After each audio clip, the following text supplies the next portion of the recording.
Ito yung mga blanco. You cannot pass a law with blank. It has to be complete with this one. That is not allowed.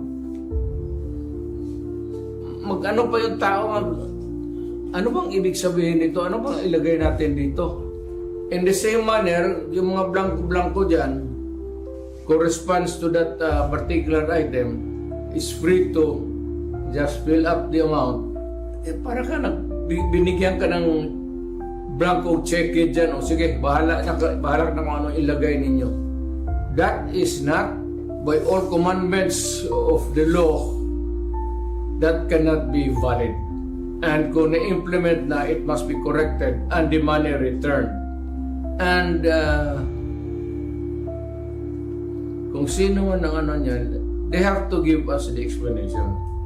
Otherwise, sabihin ko sa mga Pilipino, huwag na kayo magbayad ng buwis ninyo.